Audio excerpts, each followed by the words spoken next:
Dear learners, आज के इस वीडियो में हम सीखेंगे subject verb concord MGGS English grammar का हम फर्स्ट टॉपिक शुरू करने जा रहे हैं। देखिए, सब्जेक्ट वर्ब कॉन्कर्ड का मतलब होता है अकॉर्ड, एग्रीमेंट कि सब्जेक्ट और वर्ब जो है एक दूसरे से एग्री होते हैं नहीं, जिसे हम देखिए आगे समझेंगे। According to English grammar there should be agreement of number between subject and verb. देखिए यहाँ पर एक सब्जेक्ट और वर्ब के बीच में कनेक्शन के बारे में हम बात करेंगे कि सब्जेक्ट अगर सिंगुलर है तो वर्ब भी सिंगुलर आएगी, और सब्जेक्ट अगर प्लूरल है तो वर्ब भी प्लूरल आएगी। और जब सब्जेक्ट के अकॉर्डिंग वर्ब आएगी तो उसे सब्जेक्ट वर्ब एग्रीमेंट होगा कि सब्जेक्ट जो है वो वर्ब के साथ एग्रीमेंट है, वर्ब के साथ सहमति रखता है। अब देखिए, पहला हमारा रूल है, वर्ब फर्स्ट हमेशा बहुवचन की क्रिया होती है। यदि सब्जेक्ट सिंगुलर नंबर का है तो वर्ब की फर्स्ट फॉर्म में SES लगाकर उसे सिंगुलर बनाया जाता है।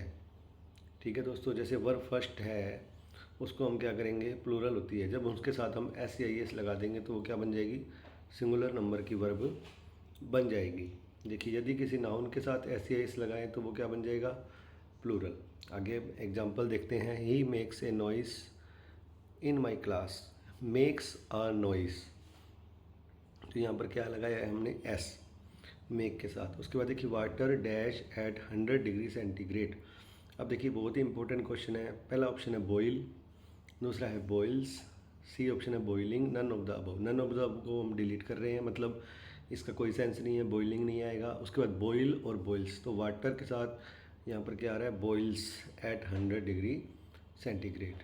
और उसके बाद देखिए, जिसे गिना ना जा सके वह अनकाउंटेबल नाउन होगा, और अनकाउंटेबल सिंगुलर होता है। देखिए, Ram and Mohan dash twins, जुड़वा है वो, is are am and be, तो इसका राइट आंसर है आर। राम एंड मोहन, जब हम राम और मोहन को जोड़ रहे हैं एंड से तो उसके लिए हम प्लूरल वर्ब का यूज करेंगे। उसके बाद है यूज ऑफ SES। उसके बाद देखिए, यदि किसी क्रिया का अंतिम अक्षर यानी किसी वर्ब का लास्ट लेटर क्या है, SSS, O या X, तो उसे सिंगुलर बनाने के लिए हम ES का प्रयोग करेंगे। जैसे कैच के साथ में ES, कैचेज, गोज, पासेज।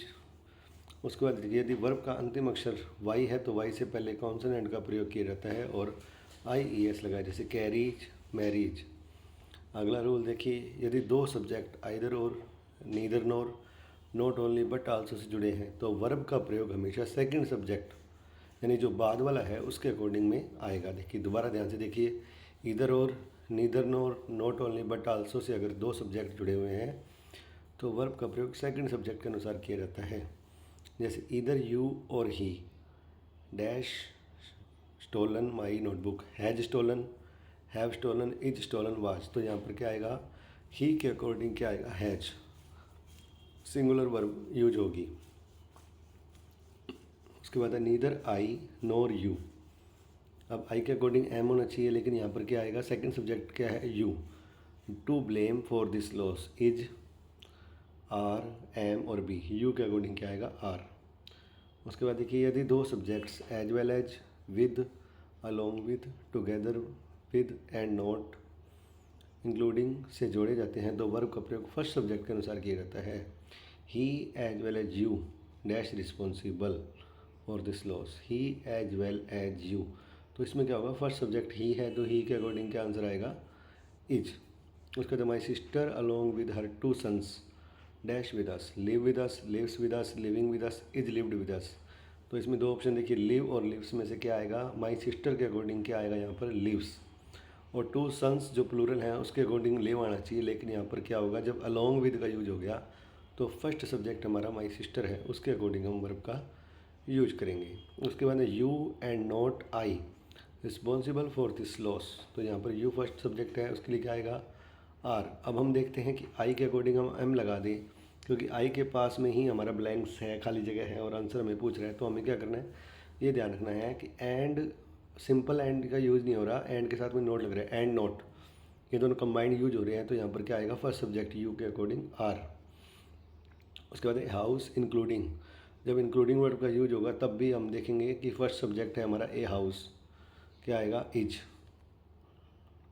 अब हमारा नेक्स्ट देखेंगे हम कि यदि दो सब्जेक्ट बोथ और एंड से जुड़े हुए हैं तो हमेशा प्लूरल वर्ब का प्रयोग किया जाएगा। Both you and your brother were present in my birthday party. और बोथ एंड का प्रयोग पॉजिटिव वाक्यों में किया जाता है। अगला देखिए, one of, each of, either of, neither of और नन ऑफ के बाद हमेशा प्लूरल नाउन तथा सिंगुलर वर्ब का प्रयोग किया जाता है। देखिए, one of the students dash stolen my notebook. Has, have, is और वाज, तो क्या आएगा? हैज।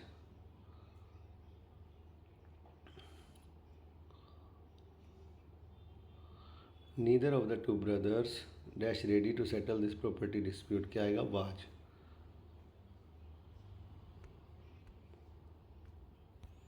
उसके बाद देखिए, यदि सब्जेक्ट के रूप में someone, no one, anyone, everyone, somebody, nobody, anybody, everybody, something, none, nothing, anything और एवरीथिंग का प्रयोग किया जाता है तो सिंगुलर वर्ब का प्रयोग किया जाता है। Everybody worships God in the morning. Worship नहीं आएगा, यहाँ पर क्या आएगा? वर्शिप्स। एवरीबडी, देखिए यहाँ पर एवरीबडी, एनीबडी, नोबडी, इन सब के साथ। Someone dash knocking at the gate. Someone is knocking at the gate. A number of, a large number of के बाद क्या आएगा? प्लूरल नाउन, मतलब प्लूरल वर्ब का प्रयोग किया जाता है। देखिए, a number of students dash applied for REET examination. Has, have, is और वाज, तो क्या आएगा? Have. A number of student. The number of के बाद प्लूरल नाउन और सिंगुलर वर्ब के बाद प्रयोग किया जाता है। द नंबर ऑफ स्टूडेंट्स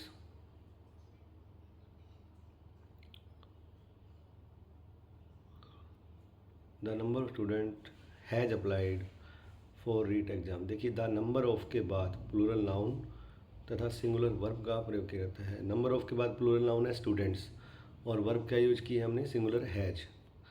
ध्यान से पढ़िए। देखिए, यदि प्रारंभिक कर्ता देयर है तो वर्ब का प्रयोग रियल सब्जेक्ट के अनुसार किया जाता है। There are 80 students in this class, तो देयर किसके बारे में डिस्क्राइब कर रहा है? 80 स्टूडेंट्स के बारे में, तो क्या आएगा? आर।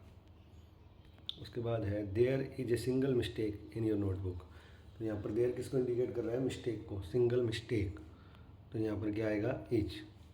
उसके बाद यदि सब्जेक्ट के रूप में रिलेटिव प्रोनाउंस है हु, विच, दैट का प्रयोग प्रोनाउन किया गया है तो उस नाउन या प्रोनाउन से पहले वर्ब का प्रयोग किया था। जैसे it is I, who responsible for this loss, it is I, तो रिलेटिव प्रोनाउन से पहले आई आया है, उसके बाद जो है हम आई के साथ में क्या यूज़ करेंगे? एम, तो वहाँ पर वर्ब क्या यूज होगी?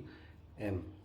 उसके बाद I saw an old man who was begging in the street. उसके बाद है adjective of the superlative degree. Mohan is the most sincere student that stands first in our class. आगे पढ़ेंगे। The same, the only, the little, none, all, nothing के बाद that का प्रयोग relative pronoun के रूप में किया जाता है।